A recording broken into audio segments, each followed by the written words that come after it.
afternoon, everyone. Just noting that closed caption is available during the meeting. You can click the closed captioning option. All attendees are in listen-only mode, and your mic and camera are currently turned off. Next slide.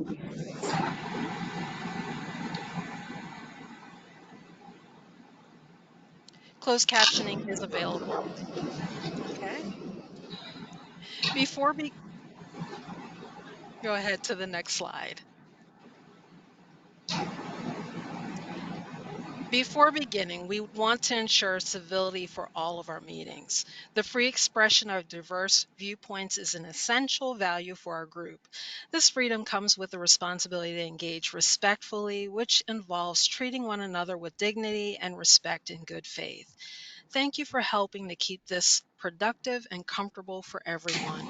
And now I'd like to turn this over to Robert White, DDA's Chief Operating Officer. Good afternoon, Robert. Robert. Good afternoon, Dr. Smalls. Good afternoon, everyone. Before we, we'll put back to you to go through the round rules after. So I want to begin by thanking you all for being here and for your continued dedication to the work of the Waiver Advisory Council Committee.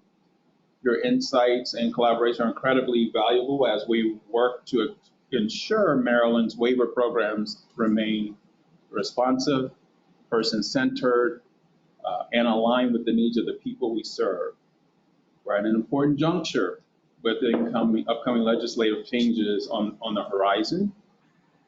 Most of you may be aware there's new legislation that was passed by the General Assembly related to the Waiver Advisory Council.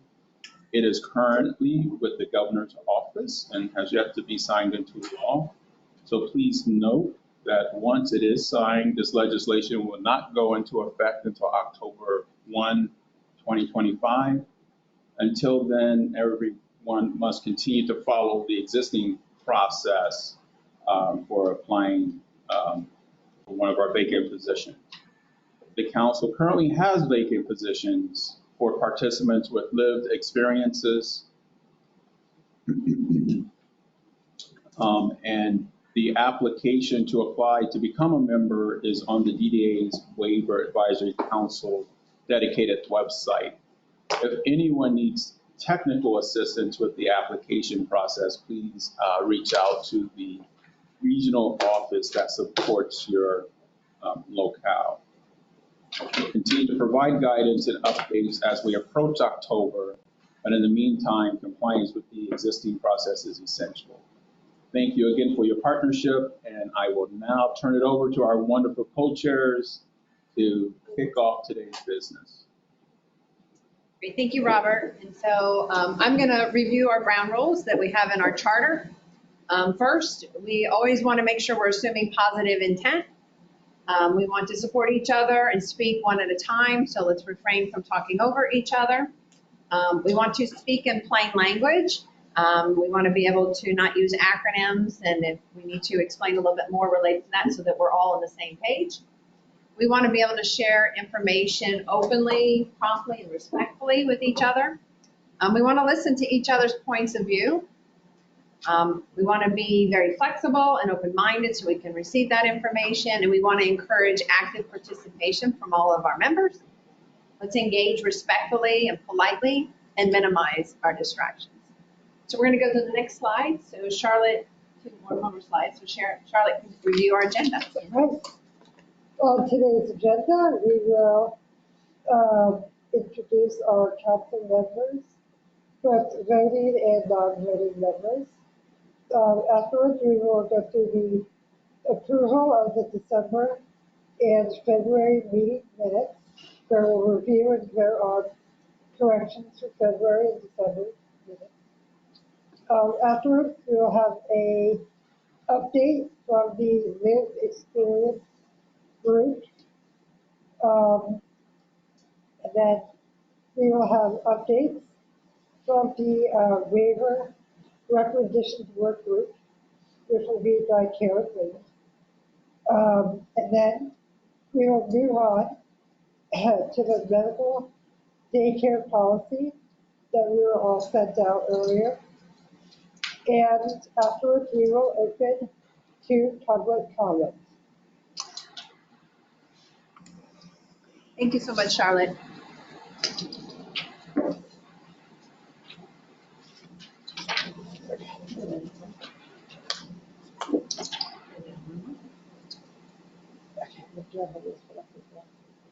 All right, now for the voting council members,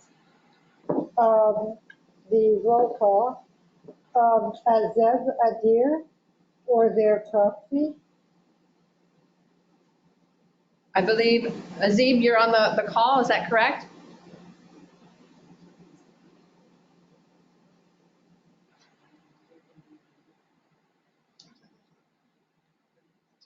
Okay, Azib is on the call. okay.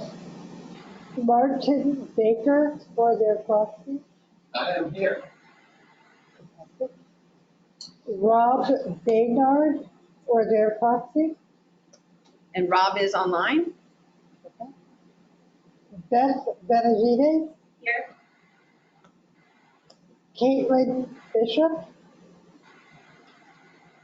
or their proxy, Kelly Cooper or their proxy. Can you hang on 1 second? So Caitlin or your proxy, if you could let us know if you're here. Okay, and Kelly Cooper or your proxy.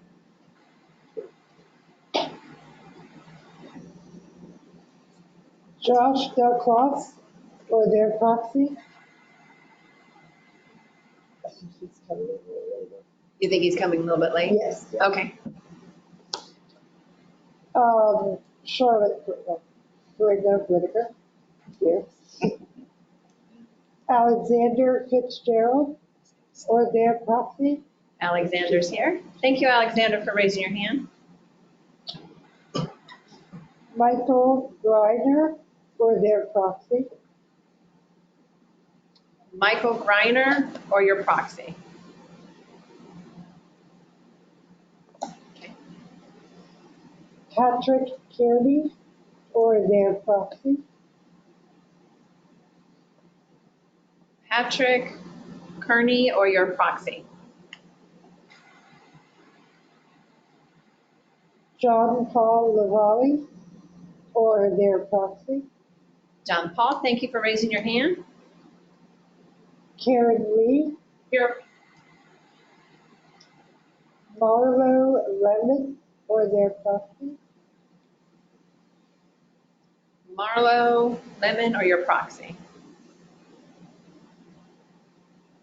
Thank you. Rachel London, Here. Matt Morgan or their proxy. Thank you, Matt, for raising your hand. Matthew Ramsey or their proxy. Matt Ramsey or your proxy. Okay. Matt Rice or their proxy. Thank you, Matt, for raising your hand. Emily Rowe or their proxy. Thank you, Emily, for raising your hand. Jessica Salmon or their proxy. Jessica Salmon or your proxy. Okay. We would like to welcome a new member who's replacing a previous family member representing traditional or provider services, Linda Stone. Linda's online with us. Dr. Lisa Thomas or their proxy. Dr. Lisa Thomas or proxy. Okay. Teresa Titus Howard or their proxy. Thank you, Teresa, for raising your hand. Abraham Udofia or their proxy. Thank you, Abraham, for raising your hand. Maureen Van Stone or their proxy. And we have Megan Meek, who's raised her hand, acting as Maureen's proxy. Stephanie Watkins. And Najla Wortham or their proxy. Najla Wortham, or your proxy.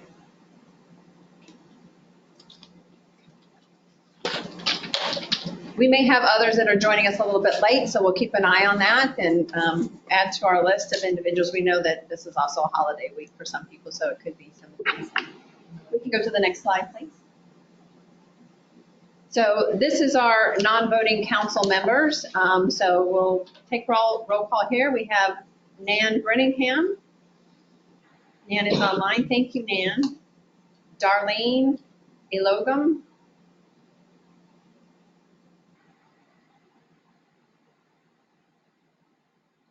We have Darlene or Elisa Jones. We have Elisa Jones, Medicaid. Thank you, Elisa. Kelly Fox. Kelly Fox, thank you for raising your hand. Suzanne Korf. We received an email from Suzanne that she would be out of the office, but just checking if there was anybody else representing for Suzanne Korf. Beth Lash. Beth is online. Thank you, Beth.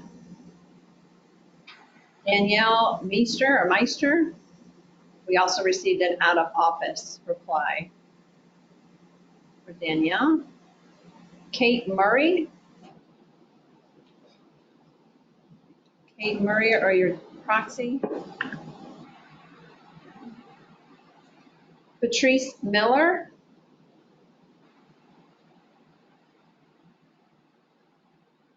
Stephanie O'Day.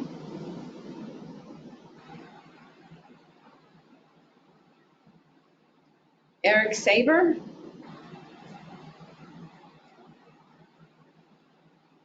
Keisha Shaw.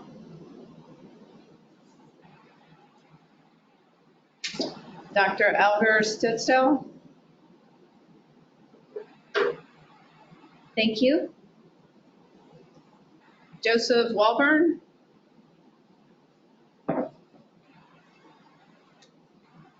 Myself, Janine Zolowski. And then Delegate Shetty, if you're able to join us today. We can go to the next slide.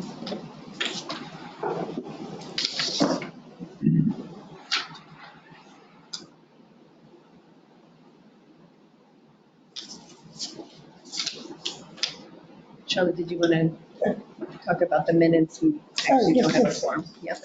Okay. We did not obtain a quorum for the December minutes, and requires a review and a vote. So if anyone would like to offer up any corrections at this time for December or February. Yeah, so we don't have a quorum yet, but if anybody has any corrections, we could take them now, and then we'll keep track of any additional attendance to see if we get up to the quorum. Did anybody have any corrections for the December or the February minutes?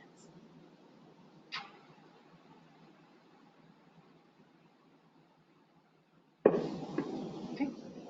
So we will table this until later in the meeting if we get the quorum, and Nicole will try to let us know, okay? Thank you. Okay, can you have the next slide, please? Now we're at lived experiences. All right, we were able to start a lived experience work group. We're still in the early stages of, reaching an idea of what we want to bring to the council. But we did have a little statement, and then afterwards, I was going to just open it up to any of the lived experience members that would like to say something as well. Um, so, for a community that for so long has been absent from the discussion, we are vindicated to have a seat at the table. We hope that our presence will educate and evolve the conversation beyond the scope of budget reduction and with the goal of a more human perspective. And so we just kind of wanted to create a new perspective for the way we look at DDA and the waiver and people with disabilities. And we are all very happy to be here. And so after that, I would, if anyone in our lived experience group would like to add something or say anything else, so please jump in. Yeah, so if you're a member with lived experiences that you're online, if you want to raise your hand, you can call on you. So Emily Rowe, can we open up, Dr. Smalls, can you open up Emily Rowe's microphone?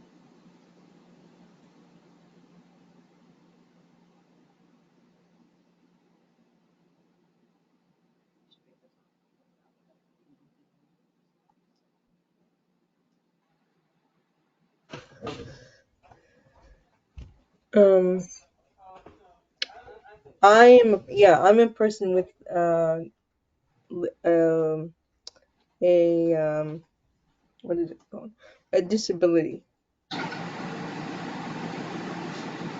Thank you, Emily. Did you want to add anything about your experience or feedback related to the specific group for people with lived experiences and the updates that Charlotte just shared? We will be planning on attending the meetings. I wasn't able to attend last night. No. Great. Well, thank you. We appreciate you participating. You're welcome. Thank you so much. I do not see any other hands. Is there any comments, questions, or discussion from the council members about the people with lived experience group? Rhonda, we have another raised hand from Josh. Okay, Josh, go ahead.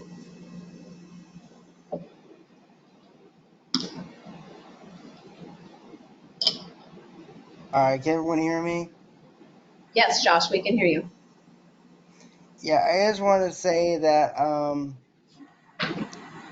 I feel really good that I'm part of the council, and I appreciate everything the council has done for us and what DDA has done. But I just feel, as a person with lived experiences, that as Charlotte said, we should have a seat at the table, and we should work together as a team to make sure that everyone's voices with disabilities are heard. Um, So that's kind of what I wanted to add on to what Charlotte said. Great. Thank you so much, Josh. Thank you, Josh. Looking again to see if there's any additional hands. I don't see any. Any comments, discussion, questions from the council? Any council member online want to raise your hand if you have a comment or question? Rhonda, we do have a question from Jessica Gallatin, and I'll read it for you. Is DDA Dr. Smalls, we're just for council members right now. We're okay? not opening up for, yeah, thank you so much. Well, we will look at that when we get to the public comment. All right, I think we're good. Unless you had anything else you wanted to add, Charlotte? I mean, at this time, that's how I want to open up, and Excellent. yeah. Great. Can you go to the next slide, please? Now we would like to turn it over to the waiver recommendation work group, who's going to share some updates about the work and some of the information that they wanted to share. So we'll turn it over to Karen. Thank you. We've met 10 times since our last meeting. We started off with recommendations from DDA about specific things that will be in the most recent upcoming, can you hear okay? I'm sorry, is this supposed to be blue or not blue? Okay, just wanted to make sure we weren't on mute over here. So we started off by looking at different topics according to the budget and what was in the budget when we started this process. We looked at, for each of the services, we looked at policy stat, the actual waiver language, billing documents in the case of self-direction. We also looked at the self-directed manual and the budget. Is that what it's called? Budget module? Budget sheet. The budget sheet. We shared articles. I have here copies of if people want a copy from the University of Minnesota ICI. They did a whole, I think it came out in March. They did a whole section on, or a whole magazine on self-direction. And so we used those resources and shared them around and used them to be able to talk through some of the issues. And so I'm not going to, we can advance the slide. This is just kind of in general what we've been doing. People are going to get these, Rhonda, when they're done, so they could read through them. The slides? Yeah. Okay. Okay. So we can go on to the next one. So the first topic we took was, next slide, assistive technology. These were all of the notes that came up in our discussions about assistive technology, and kind of our questions and the thoughts that people had. Again, we reviewed the policy stat, the billing documentation, and the waiver. We did learn of a different document that we didn't look at called the PCP guideline or something like that. There's a PCP manual or something like that, and we realized that there is even more information in there. So I know from talking to the deputy secretary that one of her goals is to try to align all this information so people don't have to go to so many different documents just to get information. But this group did a great job of looking at all of this information throughout all of the DDA publications to come up with some of our questions and recommendations. So as I said, assistive technology, what we generally did was spent time at the beginning of every meeting talking through the documentation, trying to get some general discussion going before we went on to the recommendations. So you can advance the slides. So the first piece of information, the first recommendation was about CCSs having some increased knowledge about assistive technology. So specifically, we were addressing that as the budget decreases were being recommended through DDA, that people would need to become more reliant, less reliant on human capital and more reliant on assistive technology, which means that DDA will need to increase people's access to assistive technology, which is from the people in the room, there were 12 people on this subcommittee that people talked about how difficult it is to access not only the assistive technology services, because there is not capacity on the Eastern Shore or Western Maryland for people who have experience in assistive technology, but also access to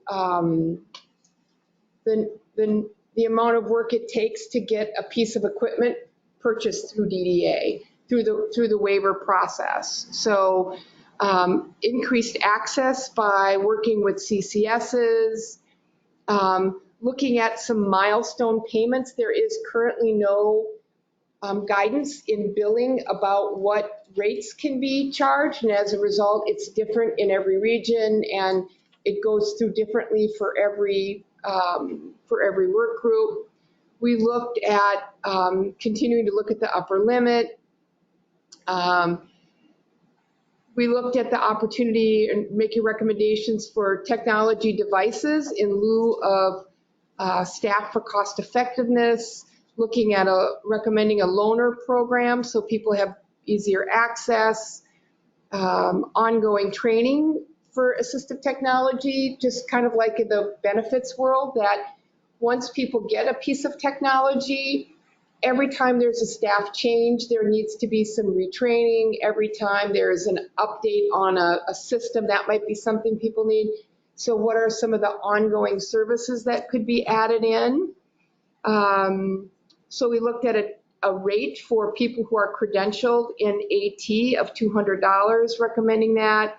And that so one of the really difficult things is CSSs are now, before they'll even put it in a PCP for a piece of equipment, they're giving everybody like 7 or 8 different places that they have to go back and get letters disqualifying them for the hardware from somebody else before they'll put it into a plan.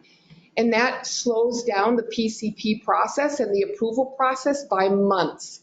And so as a result, people are sitting with PCPs that are not being processed because of the need to get additional refusals of physical hardware. And as a result, it's people are taking it out of their PCP and not being able to access this. So we really want DDA to take a look at that. How many refusals does a person need to have before they can access this through the waiver? And then some more operational guidelines, and then of course building the capacity around the state so anybody receiving DDA services can have access to high quality assistive technology services. So those are our recommendations around assistive technology.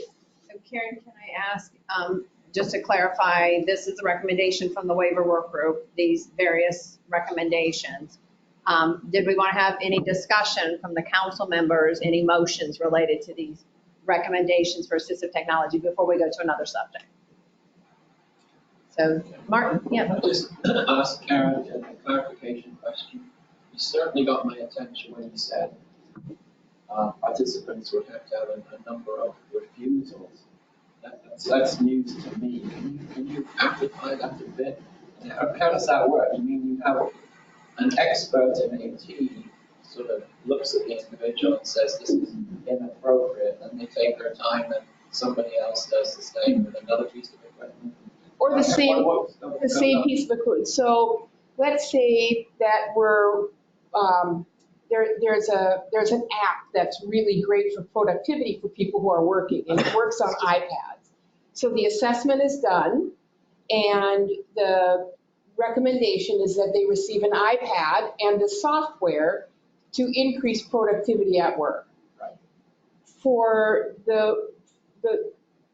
it to be approved by DDA, they have to look in multiple other places to purchase that iPad before it comes through the waiver. And it's the same because the waiver is supposed to be the payer of last resort. They being who?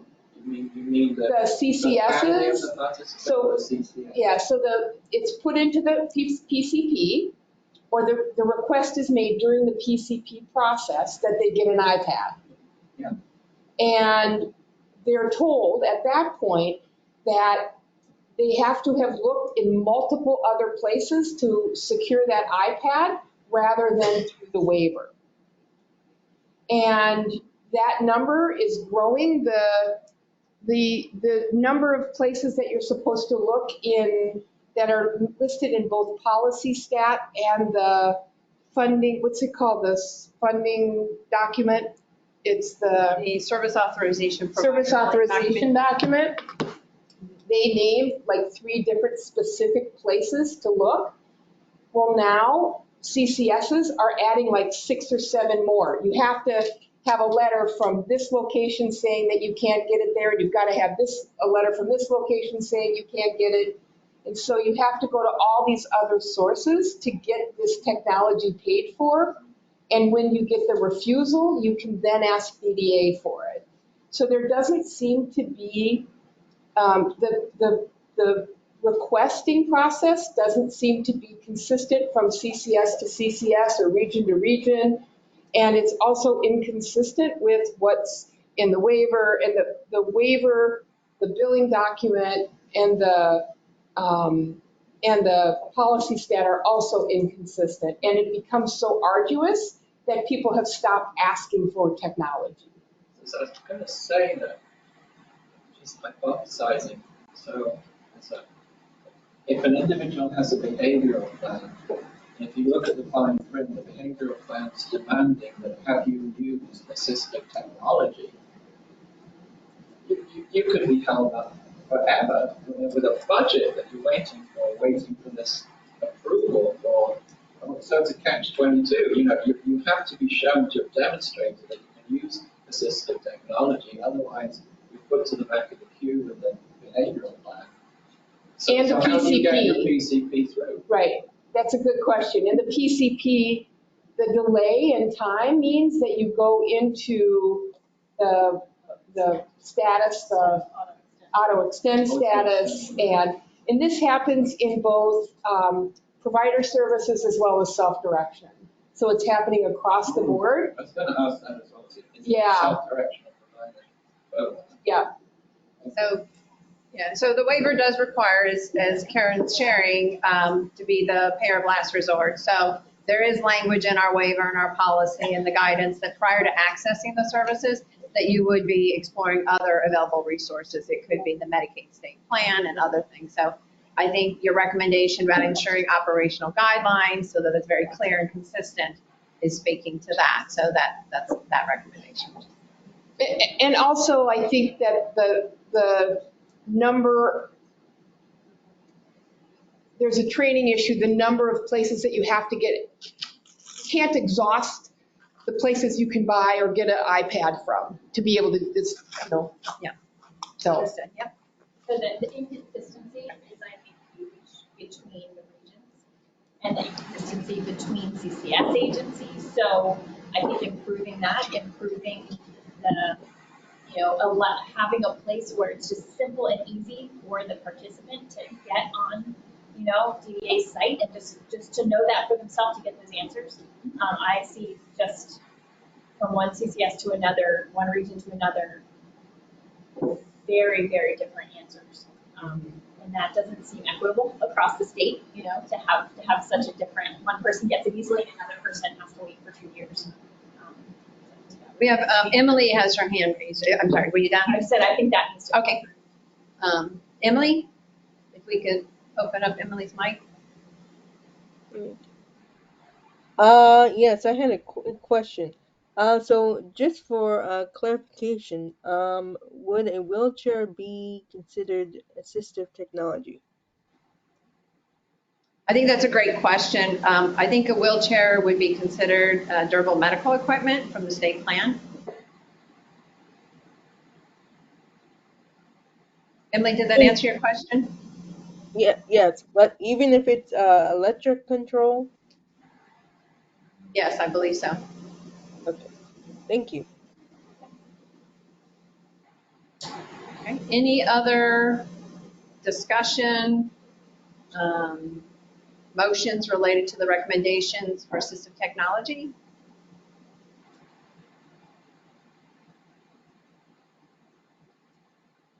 Okay, do you want to go to the next one, Karen? Yeah.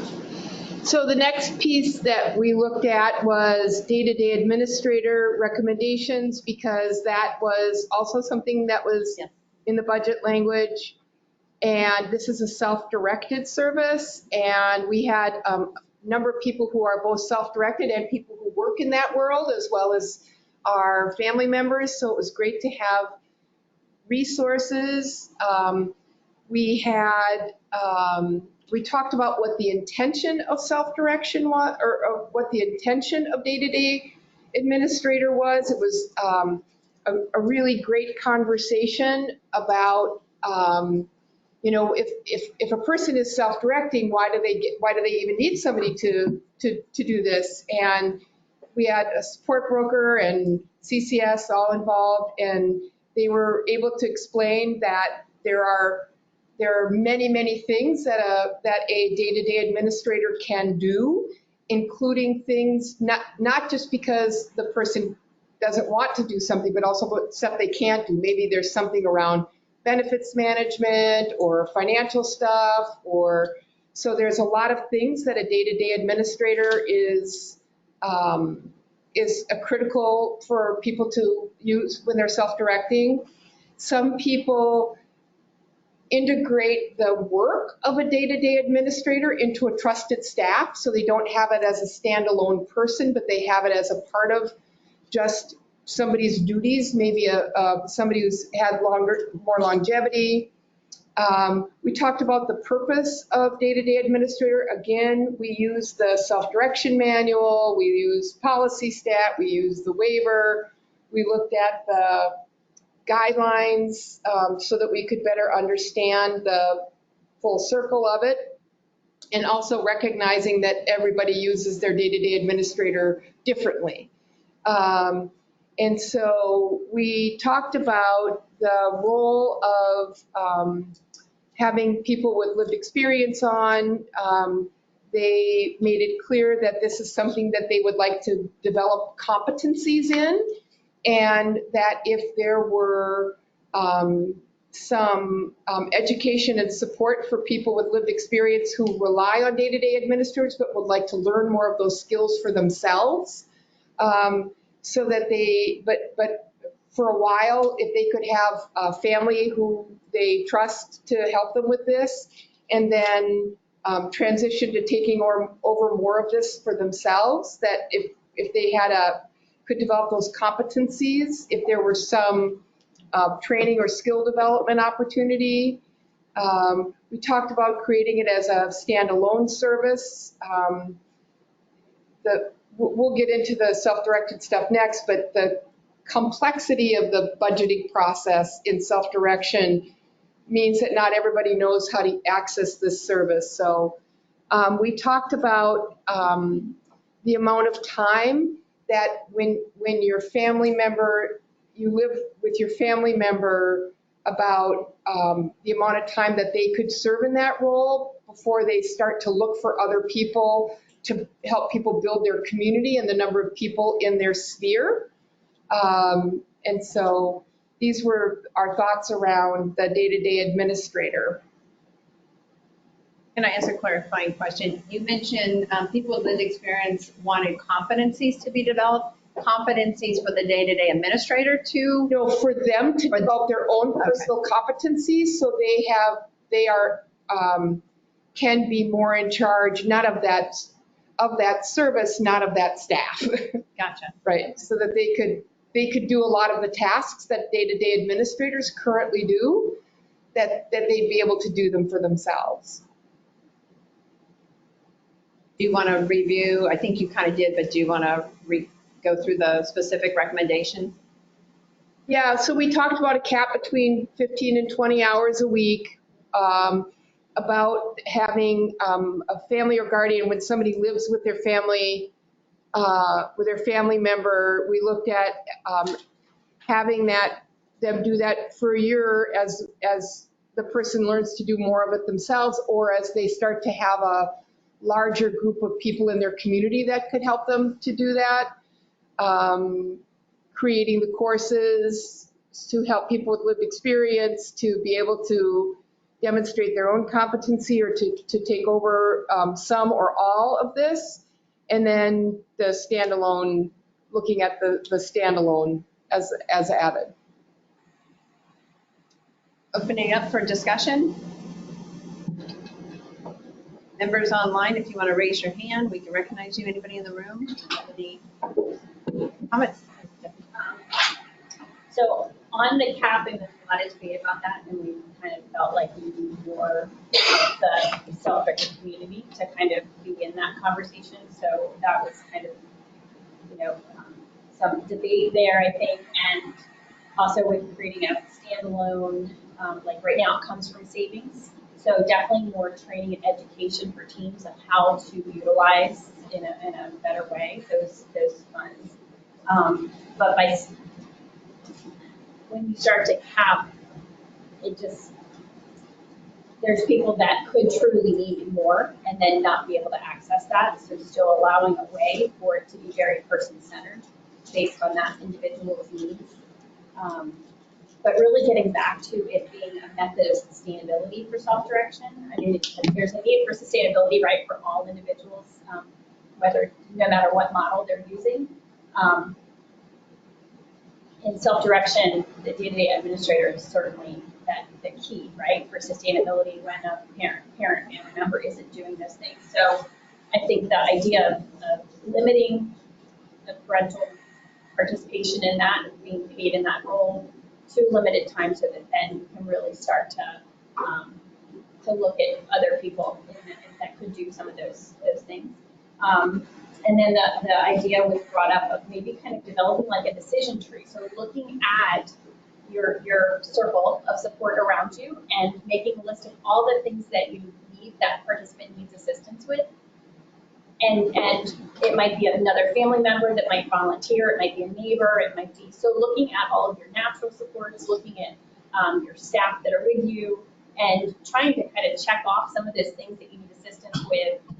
And then maybe what's remaining is that day-to-day administrator. So really, and part of that could maybe be developed in creating courses, creating more materials, and just more resources for the team to kind of look at how can this day-to-day administrator really be best utilized. And I think when that happens, then we will see those hours kind of come down and balance out. So really diving into more of that role and more education for the community on how to utilize that in the way of focusing on sustainability and person-centeredness, kind of keeping it focused on that.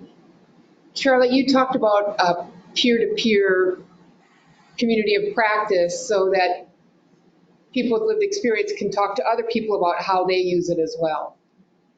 Yeah, we actually, in our lived experience group, has talked about how having a network has greatly increased our ideas about what we could do and our capabilities. So I do think a network is very beneficial. We have Matt on the line who raised his hand. If we can open up Matt's line, please.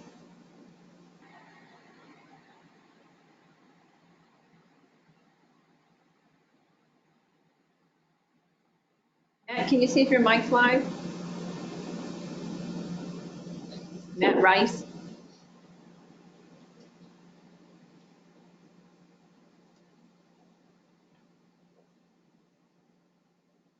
Dr. Smalls, can you confirm Matt Rice's line is open?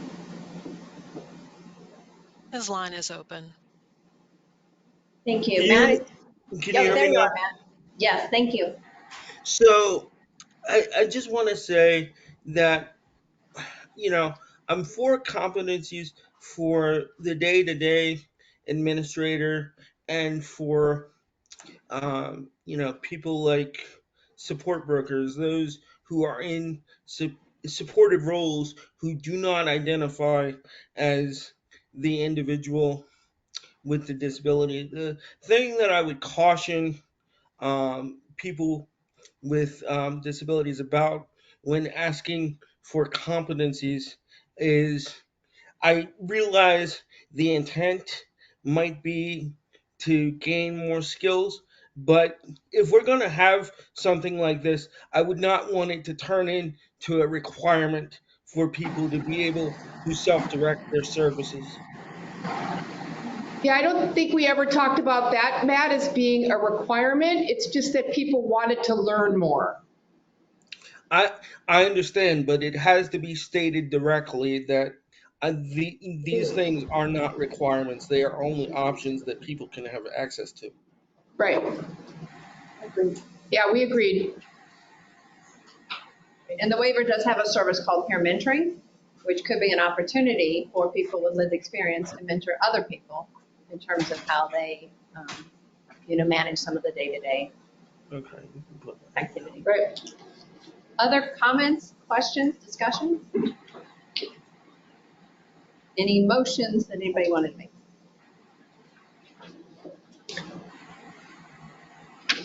Okay. Right? Yeah. Okay. Next, we've spent about 3 weeks talking about self-directed services and reading the multiple documents around self-direction. It was an incredible conversation. People had to be incredibly vulnerable. And as you could hear from Matt, there's a lot of passion around this. And people feel really strongly about it. So sometimes we ask difficult questions. So some of our biggest takeaways are, and Stephanie went through somebody's budget who was willing to share their budget with us to look at the process. Wow, it is incredibly complex and difficult, and it's based on the rates and the services and the definitions of services that are generally for providers and the infrastructures providers have.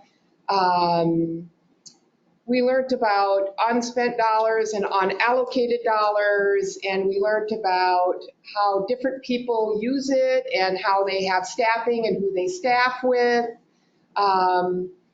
We talked about guidelines there. We have, this group is incredibly diverse in terms of experience. We have CCS, service brokers, nurses, advocates, people who self-direct, people whose family members self-direct. We have people who lead advocacy organizations, providers, somebody from the fiscal management organization. And so we see this service as we see all services through many different lenses. And I just want to commend this subcommittee for the work that they did in having these difficult conversations and asking difficult questions and getting us to a place where we could ask them, even though it felt a little defensive sometimes. It was really just out of, with good intention, people trying to understand. I think some of the biggest takeaways that we had was, and we heard this over and over from people who do self-direct, that when they have authority over employer and budget, that it gives people a sense of social capital and personal capital, and they feel much more in charge and valued. And that one of the things we heard was that when the budget is created, I'm going to probably say this wrong, but when the budget is created, it is often much higher in the budget than they actually ever use, either in the authorized portion of the development or the actual expenditure portion of the budget. And there was a lot of discussion around that because the budget is so high, that there's a lot of scrutiny around it, and there is some willingness to enter a discussion about if it could be done more efficiently, would there be more flexibility? That And this is where we really looked at the articles from that I have here that people can take from the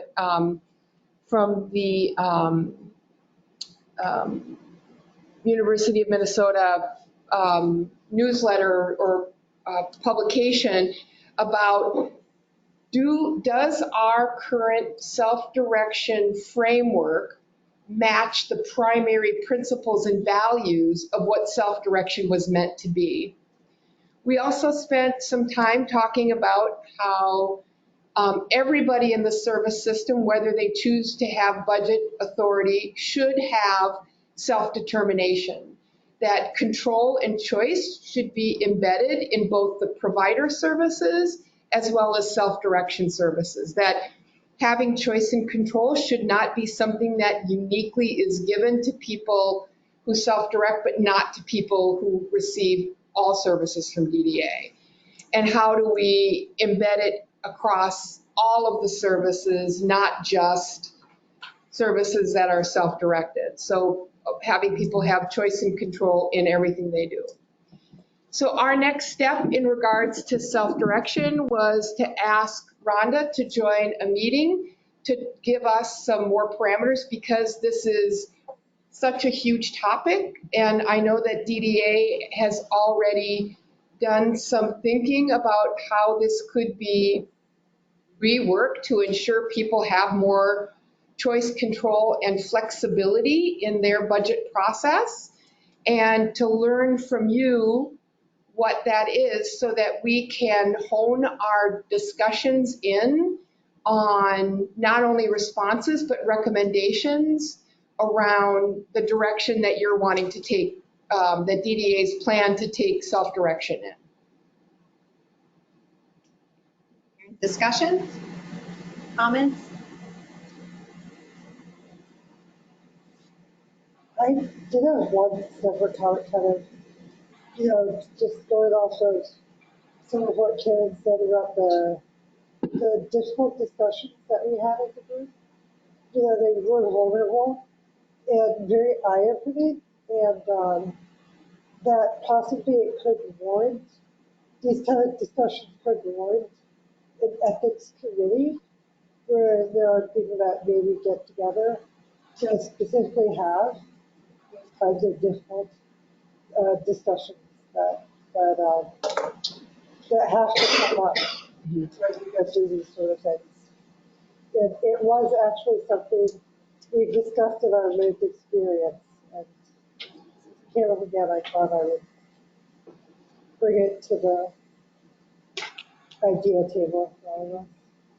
Charlotte and I had a out of the meeting discussion about some of this, and there is a balance between how do you ensure that the flexibility that comes with or should be inherent in self-direction is not misused.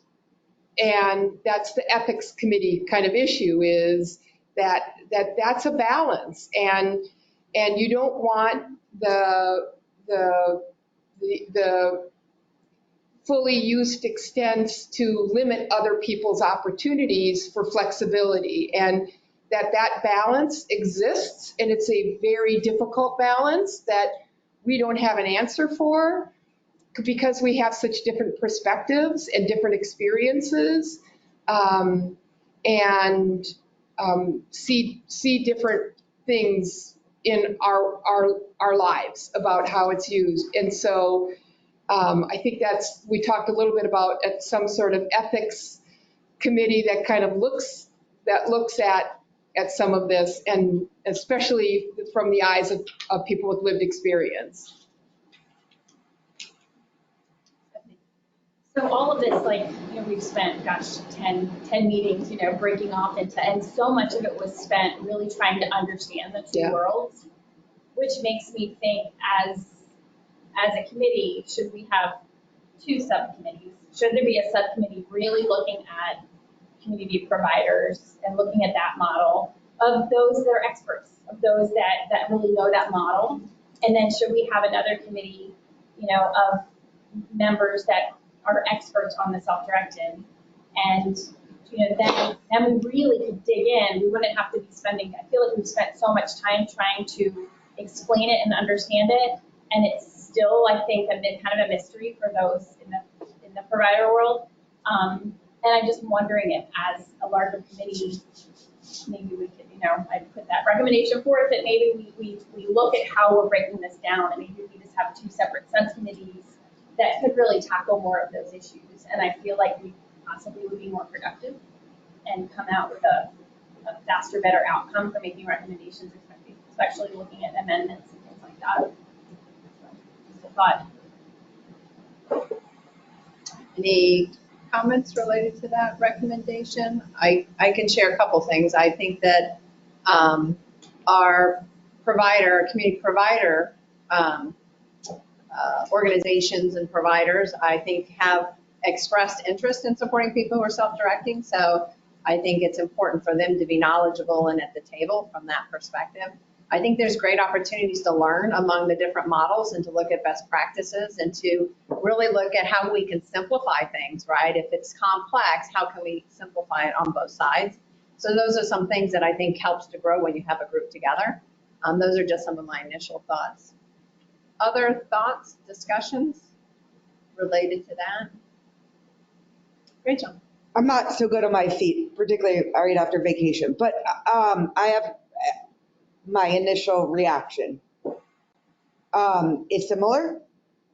And then there's those of us that are deeply involved in both. And I don't have time to be on 2 more committees. And I think that sometimes the committee structure is great and sometimes it doesn't work, right?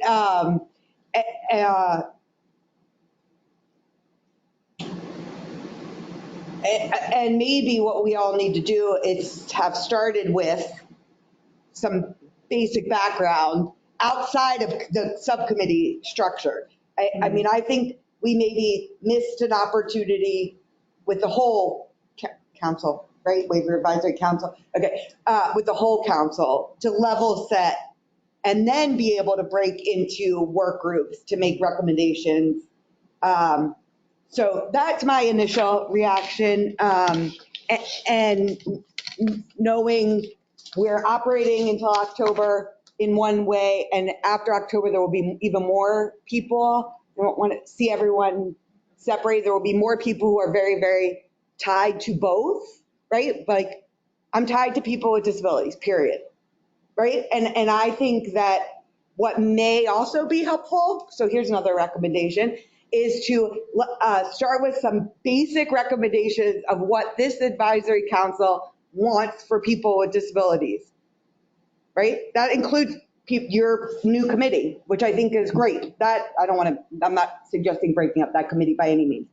Like I think I've heard some things today, both from Karen, from Charlotte earlier, like choice and control, period, no matter how you receive your service. I'll just stick with that one. But if there's been others, right, that's what we want as a state for people. And I think maybe even as a work group continues, it would be even more helpful to start with some of those recommendations. What should Maryland look like for people with DD? And then make recommendations. So that's my initial reaction. I think, Rhonda, also as you and I have spoken, that the megasphere of the waiver is huge, right? Anywhere from some of the small services that are not often used to big whole systems like self-direction and other. And I think also that if we could get, and I completely understand your original position that you just wanted to hear what we had to say. You didn't want to taint what we were trying to do. But I think that's too big for us. That yes, absolutely. And I have a list of all of the things that people have emailed me and said that they want to talk about, and that's kind of where we go next. But if we're swimming upstream from what DDA is wanting to do, then I think it's really difficult, to do that. So I think for you to help us to narrow down a little bit more about what your current path is with the waiver, like kind of what Rachel was saying, that would be really helpful for us, because we had just really started with what was in the current budget language, but don't really, but there's so many things that we could be discussing, and we basically met once a week for an hour, and in between that time, everybody had reading to do. Some had the opportunity to do it, some did not. So people came in with different experiences, but we felt like to be able to get something to you at this meeting, we needed to meet that often. And you see that we've come up with a few things, but I think we could be way more productive if we were on the same path as you to what it is that you're looking at kind of next in terms of the waiver. I totally hear what you're all saying, and I agree. Like, in this perfect world, it'd be great to all collaborate, work together. But I think the sense is like, you wouldn't, like the community providers wouldn't want, a ton of folks from the self-directed world making decisions on like, how are we going to make amendments to bring cost savings to, the provider world when that's not their expertise. So I think it's what do you want from the subcommittee? Are you looking for real, tangible things that can be done, that community, would support and say yes, and this would be a good amendment, cost savings, yes, but then it should be people that really have expertise and know that, just like community providers really know, their model. So if it's just that we're collaborating and kind of making overall bigger recommendations that aren't specific, then I think it's fine to kind of have this big collaboration. But if it's going to be really nitpicky and get into the weeds, then I don't know. I just feel like it needs to be people that really know those weeds, So I guess it's really what is the outcome that DDA is looking for this subcommittee. And I just want to say as well, I do think that we're a small committee. Even though there's 12 of us, but we don't speak for every single person in self-directed services, nor do we speak for every person in traditional. So my nervousness in making any recommendations as a subcommittee is that we're doing it based on our views and not necessarily, we haven't taken that back to our groups to say, what do you think about this, or to just other people. Time. Right, exactly. So I think we do need to reset. I think we need a specific charge, what the subcommittee's purpose is. And I think we should be like your first line of, this is what we're thinking with DDA, we're thinking about, X, Y, Z. What is the subcommittee? Give us a chance to kind of talk about it, come back with just initial comments or ideas, opinions about things. One of the reasons I felt like it was a great idea to create this subcommittee, just because we certainly don't want DDA making amendment recommendations without having the public input. And so I really saw this as a way of us to kind of to just receive what you guys are thinking, what DDA is thinking, and have some conversation among those of us that are on the council, and then take that further. But it did feel like we were coming to the table to say, what can we cut from self-directed services? And that was frightening for all of us on the council that have any touch self-directed services in any way. And so and we talked nothing about providers. So you know what I mean? Like, it just felt like this imbalance. And so I think we just need a complete reset, and we need better direction from DDA as to what you want the subcommittee to be doing. So that we're just sure that we are only putting recommendations forward that make sense to the community. We have Matt online, and then we'll go to you, Martin. Can you open up Matt's line, please? Can everybody hear me? Yes.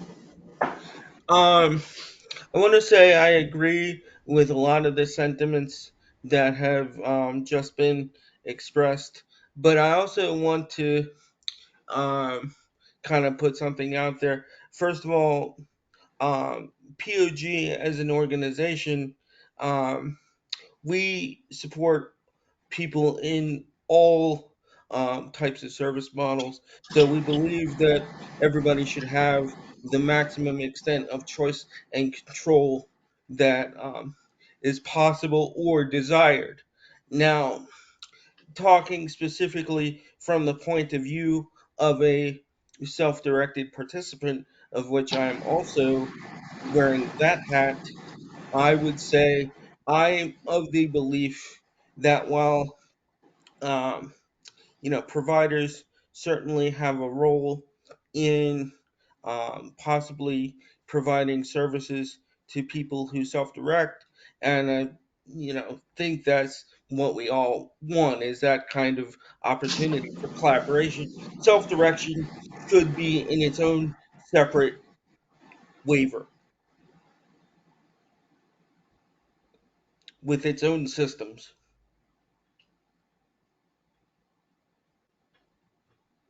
Matt, anything else you'd like to add? No, Okay. Any other? Right. Some brief comments as people were talking. First of all, I feel, as I'm sure everybody here does, a sense of moment and importance about the work that we're doing, the fact that we represent so many people here. This is an awesome sort of ethical and moral responsibility. And I hear what you're saying about making decisions on behalf of other people. I want to go back to when the gestation of forming this committee, Waiver Advisory Council, started, and commend the DDA for wanting to establish it. I think it's been successful. But there are many humorous definitions of the work that a committee does and what it comes up with. I'm not going to crack any jokes at this point, but the work that you have done is outstanding. But maybe it would be helpful for me to say that I'm one of the two representatives of self-directed on the parent side. I represent my son. And I want to put it out there that parents in all spheres of disability here are very beleaguered. They're 24/7 in many cases. And they don't have a seat at the table here we're representing them. So whatever decision is made, and whatever committees or subcommittees going forward that we establish, I think somebody, maybe Rhonda, or should be on that subcommittee because you have a base of knowledge that we don't have. We need experts in these areas because the decisions are so monumental. And you're right about the complexity of these manuals, and it's all about knowledge base.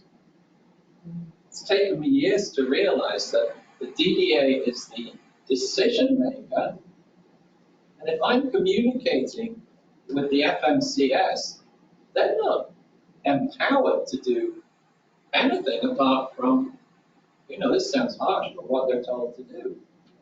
That's a piece of knowledge that's important to know. So I think our job is to make sure that that knowledge, whatever we come up with, whatever recommendations we come up with, is out there. Everybody knows this. It's transparent what we're doing. I could say a lot more, but that's from the heart.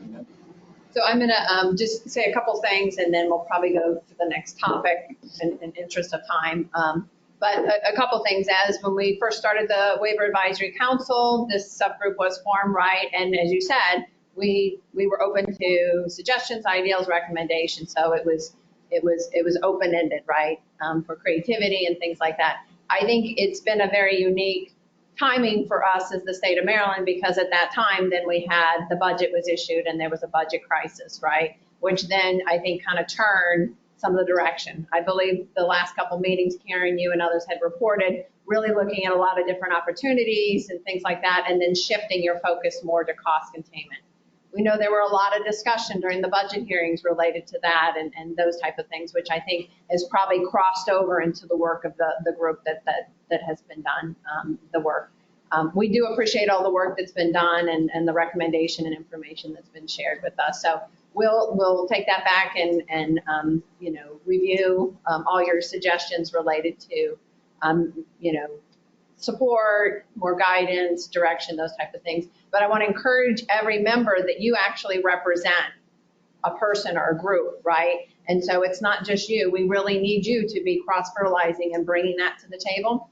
But I also want to let you know that any amendment that we would do, we would put it out for public comment for 30 days. So really you guys are helping to inform us about recommendations and the different topics that we talk about, but there will be an additional larger stakeholder process with public input that we would then do and take those collective recommendations for us too. Okay. I will say though, Rhonda, that if this group has representation ideas, the idea would be not that you would never not put it out for public, but that you would already have a sense of what the sentiment is because of what came from this group. So I think back to what Beth said, that when we know the direction you're going in, then we can be responsive. And not that there are maybe some ideas you're not even thinking about that might pop up. And I think we would still give you those things that came up that you might not even been looking at assistive technology. And that was something we worked on before the big issues around the budget came. The feeling that if we were going to have any impact in helping you to shape this amendment, we had to give input on what it is we knew you were going to put in this amendment, right? Because of what was in the budget language. And so it was absolutely reactive. And we talked about that this set of meetings that we have had were reactive to what we knew your amendment would be. But that we did have, and we did play around with ideas that were both provider and self-directed, and since people who are self-directed can pretty much access anything that's on the provider definition side, everything is kind of combined. But that as we look farther down the pike would be more generative ideas from us and not on what you're doing. And what your next amendment would be. And it wouldn't be as responsive, but it would be more thoughtful about kind of the in general. But that being said, we know that you have a amendment that has to go in right now, and it's got some cost savings things in it that you've got to get happening. And we were trying to have an impact on some of that because that's what the amendment's going to be. But you're about to start thinking about the whole renewal, because we're up for renewal in an amount of time that is within an arm's reach away, that you're going to have to start working on drafting some of that thinking. And so giving us some better guidelines of where you in general are thinking about going from 3 waivers down to 1, or transitioning to a new one, or, there's just that the topics are so huge that it's difficult for us to know where to put our focus. So I would say, in my opinion, we did not talk about provider things, because the very specific cost savings that are coming up in this amendment for providers have to do with getting rid of the geographic differential, which there's not really, or decreasing it, there's not really a dialogue about that, right?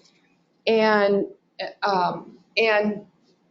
the other piece was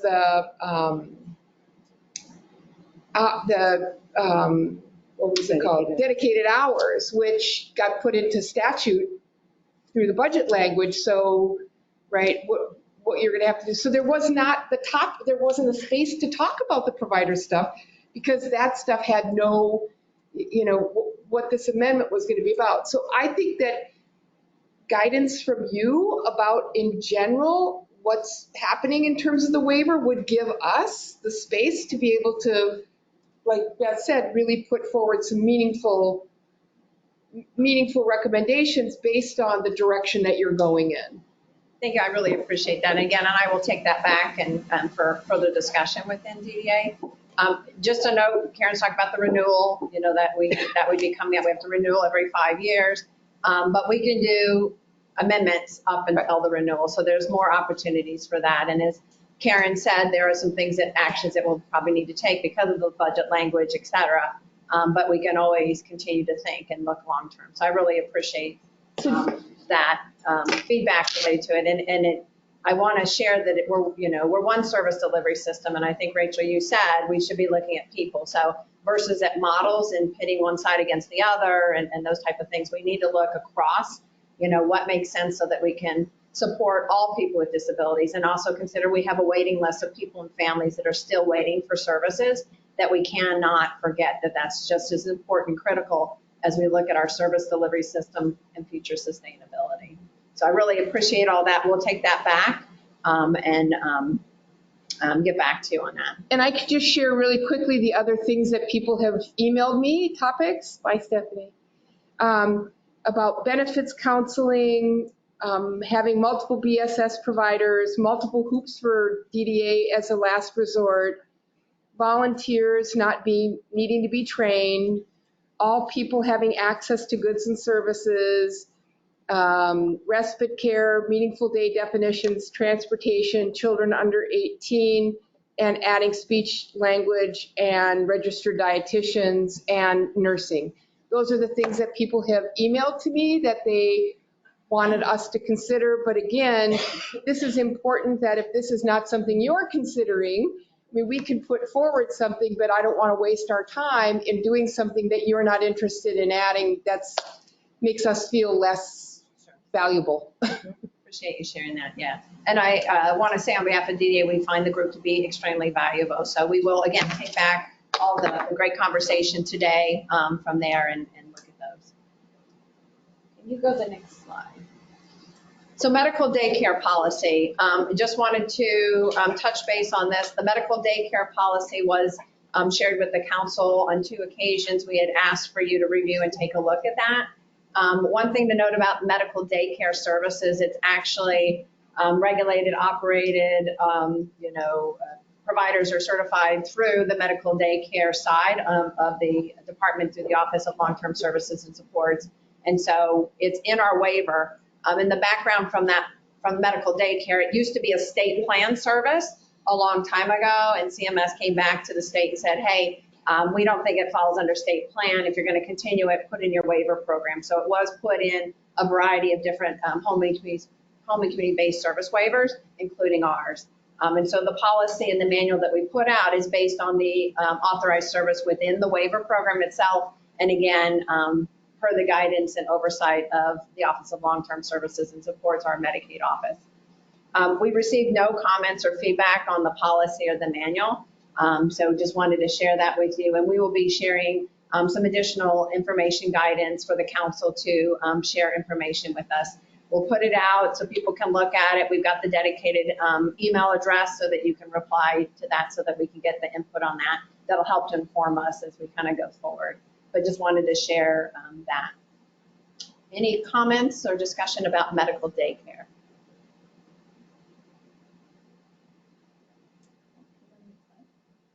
Okay, now we're going to open up for public comment unless the council has anything else that they wanted to bring up or discuss before we open it up to public comment.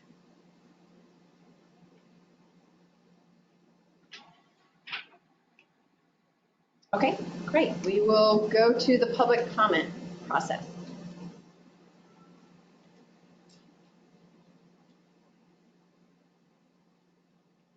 Okay. Our first question is from Abraham. Abraham, I'm going to unmute you so you can ask your question aloud.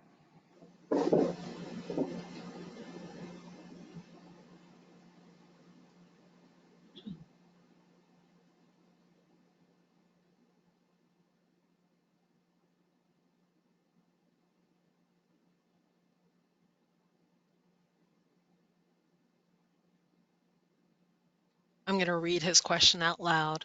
What can the council do to ease the stress of family and staff are having about budget cuts? I think that's a great question. Abraham is actually a council member. So Abraham, if you have any suggestions or the council would like to further discuss that item, we could have a discussion on that. Council members, any discussion related to that?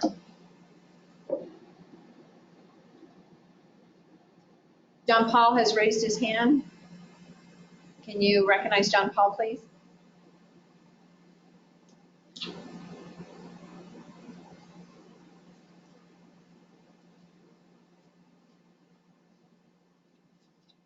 John Paul, can you let us know if your mic's open?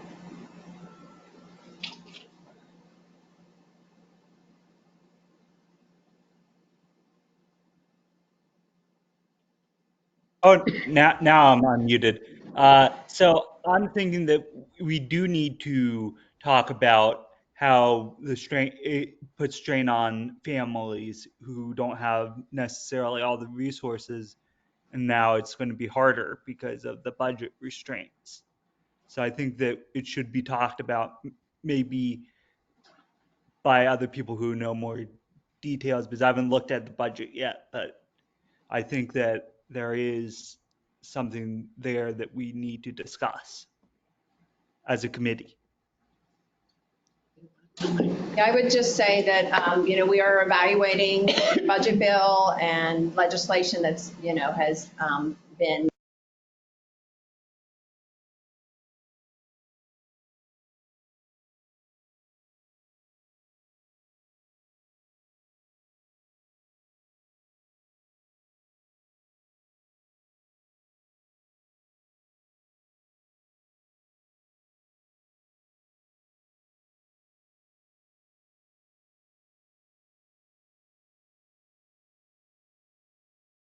to go out to the public. So when you put documents together in plain language that is going to explain the budget changes, or you put together a webinar, is that something that the advisory council can see first to give you input? Just because we got in those big webinars and then, the comments are going 500 a minute, and, I feel like we could help to give guidance on what things need to be clarified, how they should be said, to just improve our communication with the public. Yeah, I think that's a great point. And I would say, I'm getting this message on here. I would say that the legislation for the Waiver Advisory Council has part of it, I believe it says that the council to provide recommendation on communication and related things like that. So I think that's something that we can look at. So we can definitely look at that. We oftentimes will send stuff to Rachel and have her look at information, communications that we've done for plain language. So we try to do our due diligence related to that. Sometimes things are fast, so I don't know that, the timing of that and the feedback, but that's something that we can definitely take back and look at to see what opportunities that we do. But we can, we'll continue to partner with Rachel and others so that we can look at plain language and share that, but further explore that as that, the council. And the yeah, I'm just thinking, when you put things out and that those in provider services are going to have questions, follow-up questions, or if there's a slide on self-direction and this is going to create lots of questions around this, I think it would be better to kind of ask those of us to kind of weigh in ahead of time, just because we hear the webinars are not effective, right? We hear tons of complaints about the webinars. So we've got to improve them. And I'm just encouraging you not to wait till the legislation says you have to to involve the advisory council in that. Okay, thank you. Great. I think we were just finishing the council discussion. That was from a council member, so if you could hold just a second, Andy. Dr. Smalls, you want to go to the next person?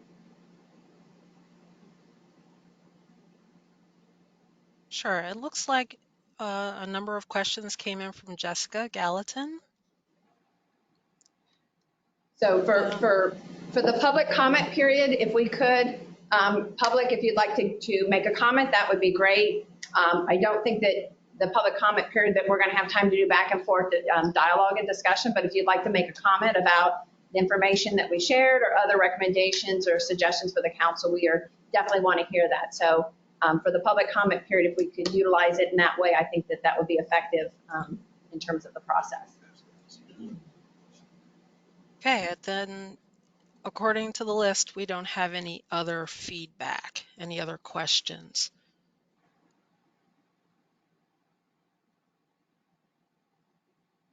Go to Andy. Dr. Smalls, I do see a few comments in here.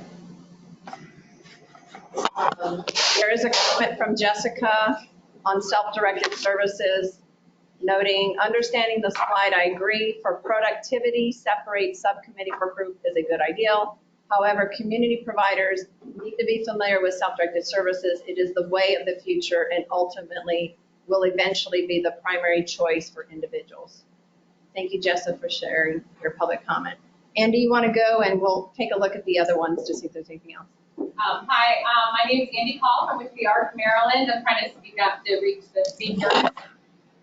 My comment is that with the DDA's waiver amendment, I would request on behalf of the ARC that it include enough waiver slots for people who are falling out of the waiver for procedural reasons, so they haven't been determined to be ineligible with a disability. They might be over assets or over scale, and as they try to get back in, they're seeing issues with people telling them there's not enough slots, and they don't fit into a reserve capacity slot. So that would be my request. It doesn't require a response right now, but that a waiver amendment makes sure that there's enough waiver slots for people who are procedurally disenrolled, even if they go past the 120 days, are able to get back into the waiver because of our ultimate goal that people who are eligible can be waivered so we can get federal match. Thank you. Thank you.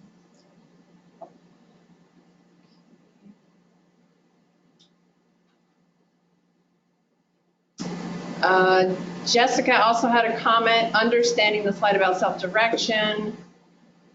I believe the flexibility in budget and employer authorities were carefully designed in the SDS program. However, inefficiencies in the financial management counseling services and or coordination of community services agencies, IMO, I'm not sure what IMO means, have hindered these. In my opinion. In my opinion, okay. Thank you for that comment.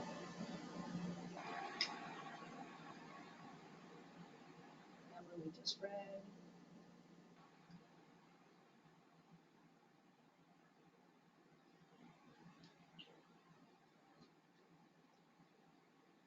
Any other comments? If you'd like to raise your hand, we can recognize you. I have one more comment. Okay. Given that this building is no longer accessible, I'm going to make a strong recommendation.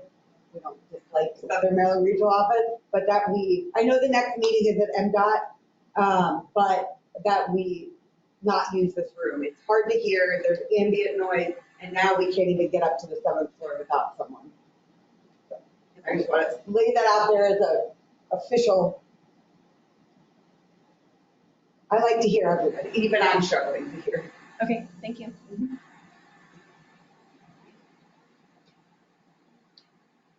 Seeing no other hands raised, nobody else in the room, I think we can conclude. Do you want to close that meeting out? All right. If there's nothing else further and there were comments, I think we can move on to ending the meeting. Great. Thank you, Charlotte. Thank you, everybody. Appreciate your attendance today. Thank you.